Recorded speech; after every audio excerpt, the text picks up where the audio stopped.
So, what did you expect Alex Grinch to say when he talked to the media after practice on Tuesday? You are Locked On Trojans, your daily podcast on the USC Trojans, part of the Locked On Podcast Network. Your team every day.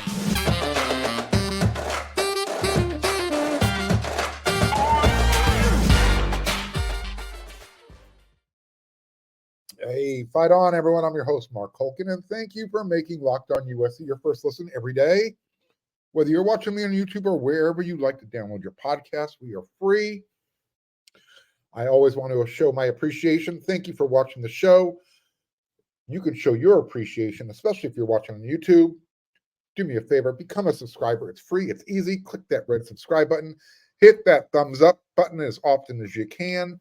And so you don't miss an episode, hit that bell notification button. 5 times a week, Monday through Friday.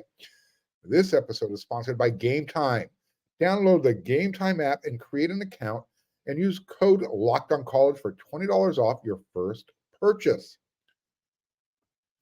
Look, I know I kind of made fun of the game of Red Rover the other day on Locked On USC.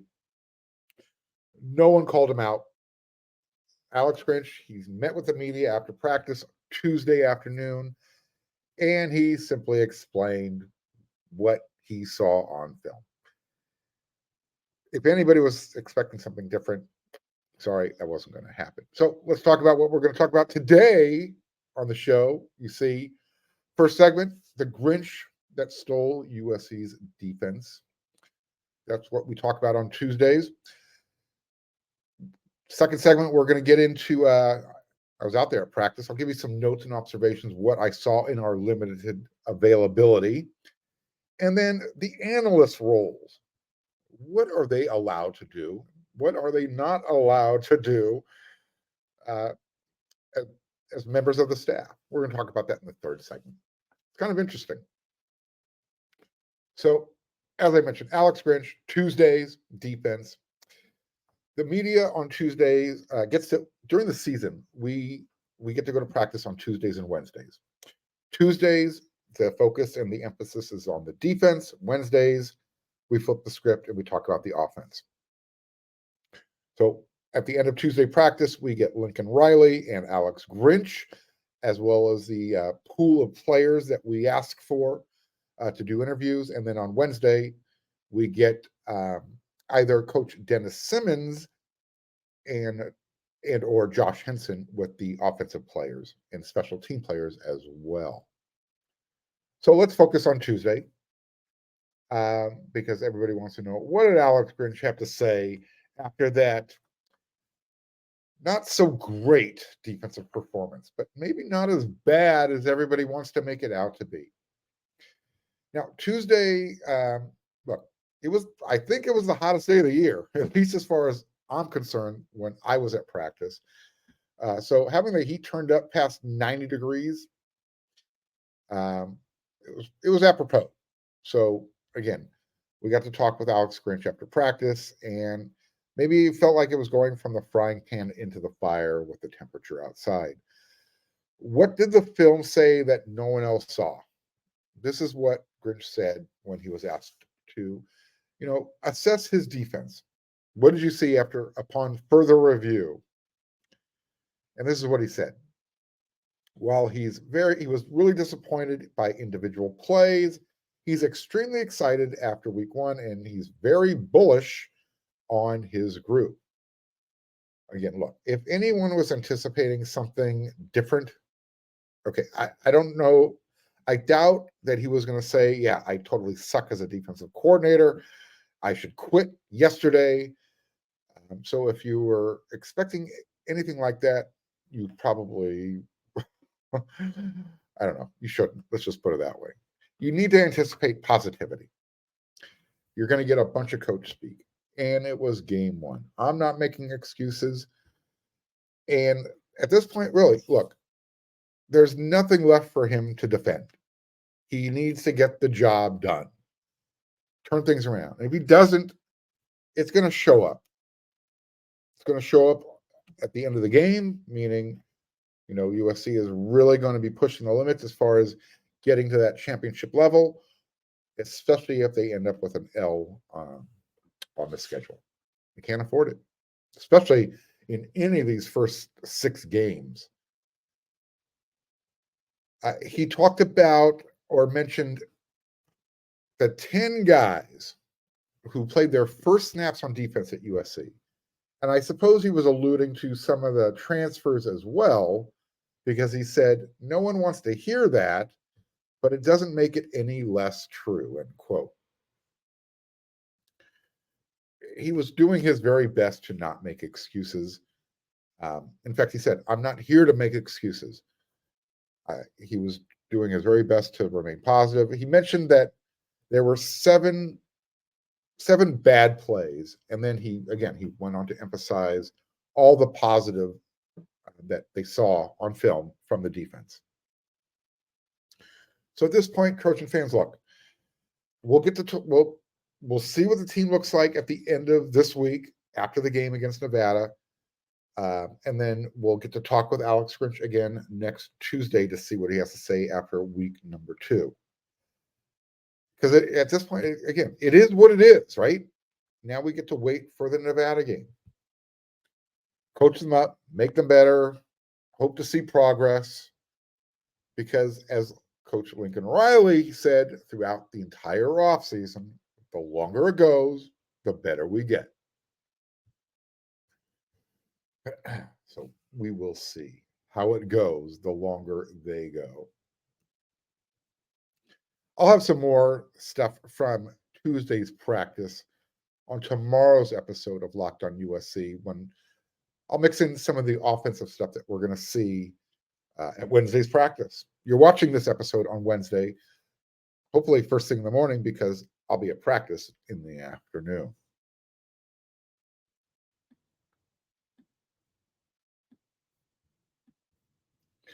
Trojan fans, I need you to really stop stressing out trying to buy tickets. I know you're stressed out about Alex Grinch and the defense. Let's take one thing off your plate so you don't have to stress out. Buying tickets. All you need to do is download the Game Time app. And they've got these really killer deals on last-minute tickets and their best price guarantee. You can stop stressing over tickets and start getting hyped for the fun you're going to have. All you Trojan bandwagon fans, forget planning months in advance. You don't have to do that anymore. Game Time has deals on tickets right up to the day of the game. You can get exclusive flash deals on tickets for football, basketball, baseball, concerts, comedy, theater, and so much more. The Game Time guarantee means you'll always get the best price. In fact, if you find tickets in the same section and row for less, Game Time will credit you 110% of the difference. It's the fastest growing ticket app in the country for a reason. You're going to also be able to get images of your seat before you buy, so you know exactly what to expect when you arrive. Buy tickets in a matter of seconds, 2 taps, and you're done. Boom. That's simple. Tickets are sent directly to your phone. You're never going to have to dig through your email to find them. So snag tickets without the stress with Game Time. Download the Game Time app, create an account, and use code LOCKEDONCollege for $20 off your first purchase.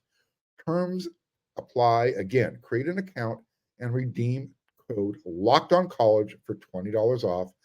Download Game Time today. Last minute tickets, lowest price, guaranteed.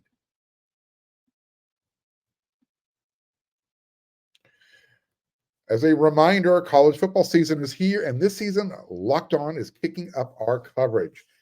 Each Friday, Locked On will go live from 11 a.m. to 1 p.m. Eastern on every single Locked On College YouTube channel, including Locked On USC. Locked On College Football Live will cover the college football playoff implications, the conference rivalry games, and go in-depth like only Locked On can, including insight and analysis from our stable of Locked On College hosts, covering their team every day. Find Locked On College Football Live every Friday from 11 a.m. to 1 p.m. Eastern on any Locked On College YouTube channel. You won't want to miss it. And just to make sure your interest is completely enthralled, peaked, set your reminders. I'm going to be live at 8:25 a.m. Pacific Standard Time this Friday. So tune in to Locked On USC live.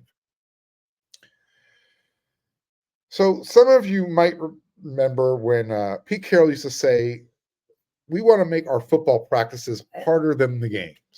Well, Tuesday's practice was definitely hotter than this past Saturday, as far as the weather is concerned. And it's going to be it was much hotter than what's going to be what the weather is forecasted for the Nevada game. Labor Day weekend, it's going to be 80 degrees or under. Can you believe that? Labor Day weekend in Los Angeles? Wow. So I need to ask. I'm going to give you a little bit of a practice report rundown, what I saw from Tuesday's practice. I need to ask this question. What kind of human wears black sweats with multiple layers, including a hoodie, when it's 90 something plus degrees outside? I'll tell you who does that. It's strength and conditioning coordinator Benny Wiley. That's who. I'm out there, I'm wearing a bucket hat, a t-shirt, and shorts, and I'm sweating my butt off. This guy's walking around like it's 30 degrees outside. I don't get it. One of the first players, in fact, the very first player out. You never heard me mention this name before. I'm going to mention it. His name's Tyler Robles. He's a kicker. He was out there at good, I don't know.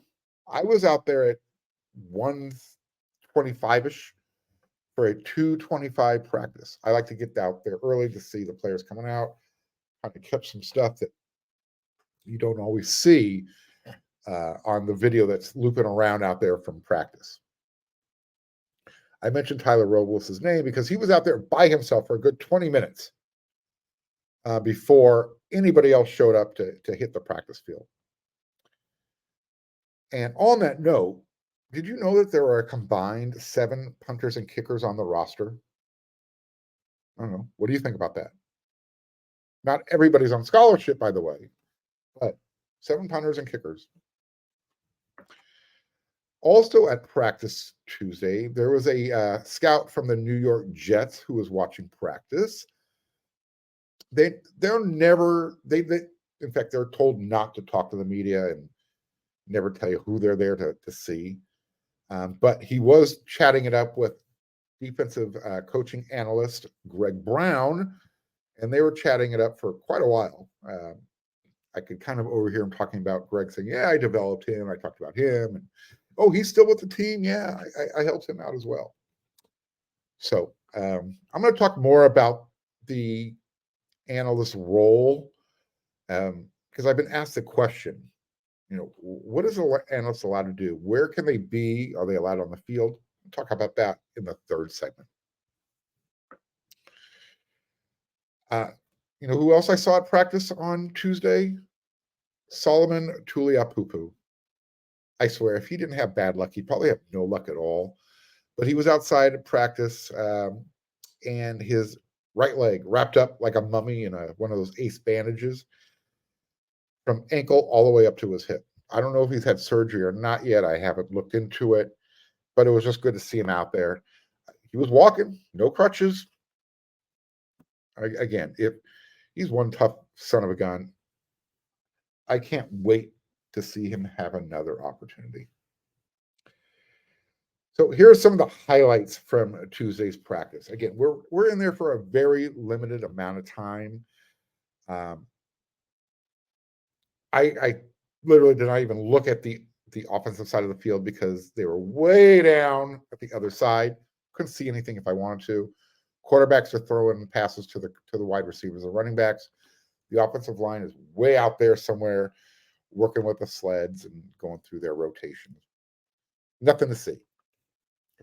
Hopefully, I'll have a better vantage point of the offense at Wednesday's practice. So, one defensive note of interest. So a couple of changes with the defense when they were going through their scout team portion. Now, the first group that I saw included Jamil Muhammad, Keon Bars, Bear Alexander, and Solomon Byrd.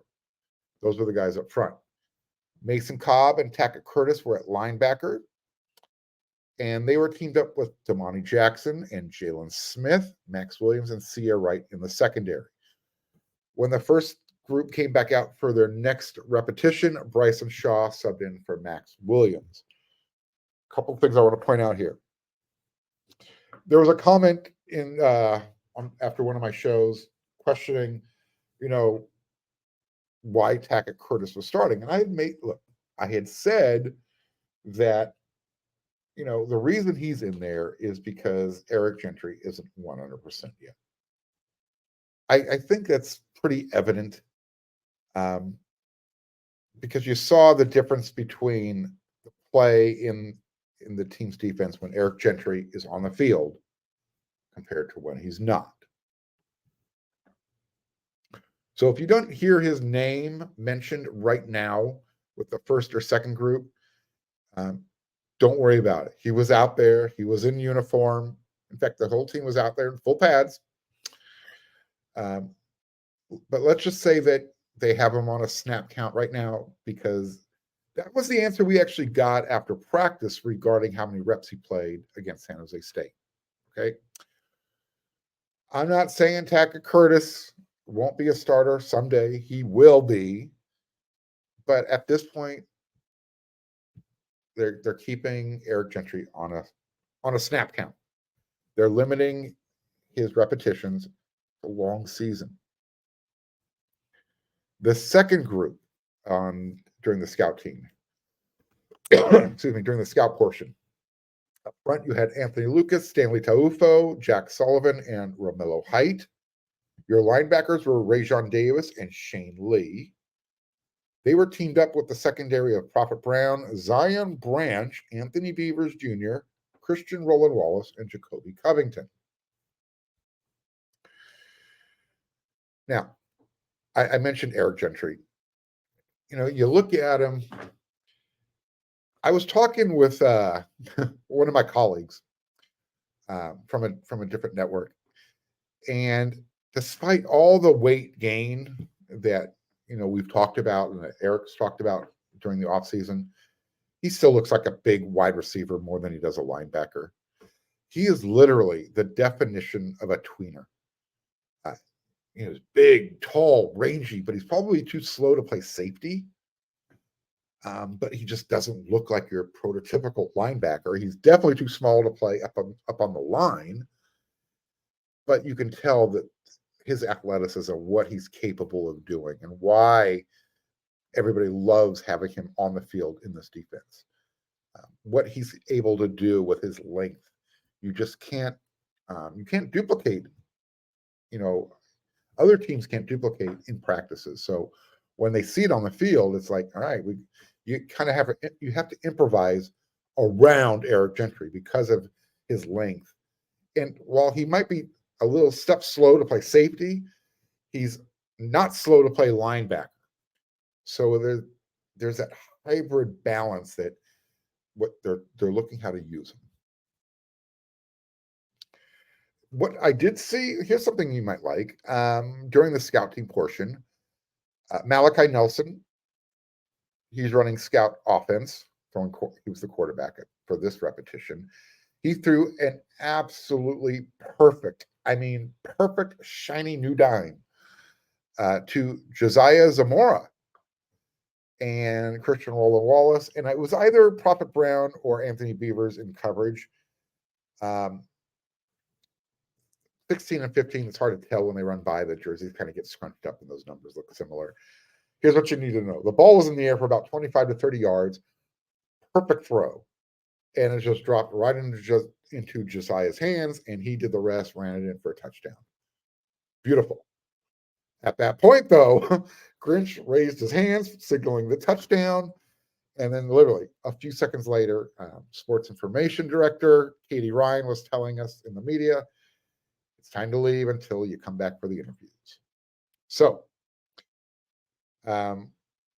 Lincoln Riley did say that he liked what he saw from the defensive line. They got a lot of push. This is him talking to us after practice. He also specifically mentioned players Elijah Hughes and Jack Sullivan. Those guys really stood out with solid performances. He mentioned Bear Alexander, and Apparently he was the one who had the big mental mistake on that 3rd down and 22 that they gave up. Big run to the quarterback. Look, this is what he said about Alexander. But he was also very disruptive. You didn't feel his presence in the stat sheet, but when we turned on the film on Sunday, you could really see his presence. End quote. This is Riley's overall feelings, how the game went. And he said, quote, "In a lot of ways, we probably played a lot cleaner game this year than we did against Rice. But we had a couple of critical errors on both sides that held us back at times. But the funny thing is, they're totally correctable. They're totally self-inflicted, and I expect that they wouldn't carry that forward because the amount of good out there, it's pretty exciting." End quote. I loved what Mason Cobb said after practice when I asked him if the team felt like maybe they missed an opportunity to show how much they had improved on defense. And his answer was really good. He talked about how they were disappointed, not so much about the score at halftime, but how they performed, because he knows about their potential. So even after the game, he said we talked about it at halftime, and even after the game, they weren't as excited as they should have been following a victory. So the short answer is, yeah, they missed an opportunity. We've got the video up there on YouTube, up there on the We Are SC channel, and I'll load it up here on Locked On USC eventually. But it's free. It's out there on YouTube. Go check it out. Mason Cobb, Lincoln Riley, Alex Grinch, Hackett Curtis got to meet with the media for the first time. There you go. Freshmen rarely get to talk with the media. So once Lincoln Riley takes the muzzle off, we get to ask them questions. Tackett, you could kind of tell his first time in front of the media, but he recognized, hey, first time out there, made some mistakes. Can't wait to get out there again. This young man will get better. You guys who like to drop your comments, do your drive-bys, I get it. You're passionate. You're the smartest man in the room. You know what you're talking about.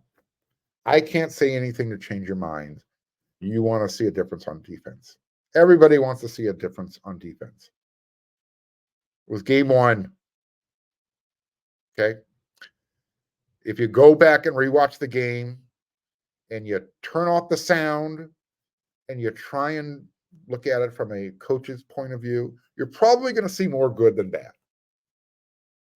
Tomorrow's all about the offense. I do want to point this out. This is what Lincoln Riley said about Rayleigh Brown, because he was on the scout team Tuesday. This was just our decision today as coaches. What does he need? He was also asked, what does he need to do to show you that he'll be in the rotation more, because he didn't play till late in the game on Saturday. Quote, "It's competition. Rayleigh's a really good player, but there's a really lot of there's a lot of really good players here. The margins are really, really thin between a lot of these guys.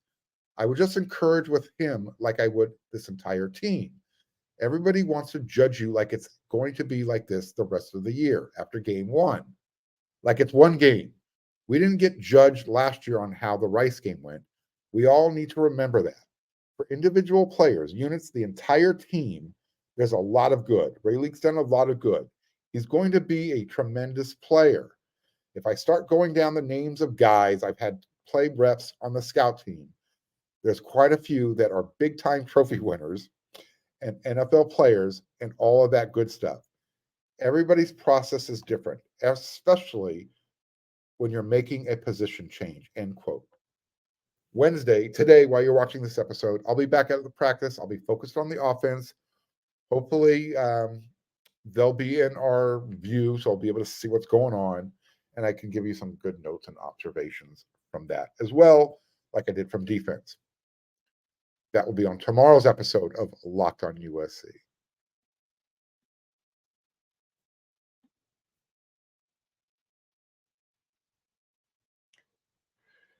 All right, real quick before we get out of here for this episode, what can an analyst do and what can they not do? So, analysts, because they're they're not really a member of the coaching staff, but they're coaches. That's what they're there for, is to kind of be a sounding board for the coaching staff to kind of work things out, be in the film room, point things out. So what during the game, did you know that the analysts can actually be on the field and they can even listen in on the team, when the position groups are in their scrums?